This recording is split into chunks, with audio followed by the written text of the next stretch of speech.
கண்கொடுத்த வனிதம் அருகே 80 லட்சம் ரூபாய் மதிப்பிலான 22,000 சதுர அடி இடத்தை காவல்துறை அதிகாரிகள் துணையுடன் அதிரடியாக அறநிலையத்துறை அதிகாரிகள் மீட்டுள்ளனர்.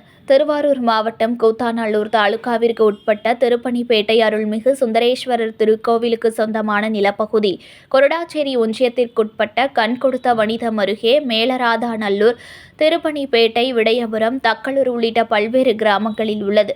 இப்பகுதியில் வசிப்பவர்களுக்கு பலமுறை அறநிலையத்துறையின் சார்பில் அறிவுறுத்தல்கள் வழங்கப்பட்டும் இப்பகுதியிலிருந்து மக்கள் வெளியேறாமல் இருந்து வந்ததாக கூறப்படுகிறது.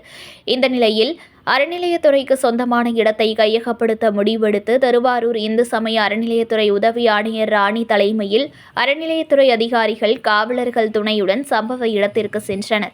அப்போது அங்கிருந்த பொதுமக்கள் அதிகாரிகளுடன் வாக்குவாதத்தில் ஈடுபட்டனர். இதனைத் தொடர்ந்து காவல்துறை அதிகாரிகள் துணையுடன் அருள்மிகு சுந்தரேஸ்வரர் திருக்கோவிலுக்கு சொந்தமான விடயபுரம் கிராமத்தில் உள்ள 60 லட்சம் ரூபாய் மதிப்புள்ள ஆக்கிரமிப்பில் இருந்த 16,487 சதுர அடி இடம் மற்றும் மேலராதாநல்லூர் கிராமத்தில் உள்ள 20 லட்சம் மதிப்புள்ள 5,616 சதுர அடி ஆக்கிரமிப்பில் இருந்த இடம் மீட்கப்பட்டு கோவில் வசம் கொண்டு வரப்பட்டது. மேலும் இந்த பகுதி கோவிலுக்கு சொந்தமானது, அத்துமீறி யாரும் பிரவேசிக்க கூடாது, மீறினால் காவல்துறை கொண்டு கடும் நடவடிக்கை எடுக்கப்படும் என அறிவிப்பு பலகையும் அறநிலையத்துறையால் வைக்கப்பட்டுள்ளது.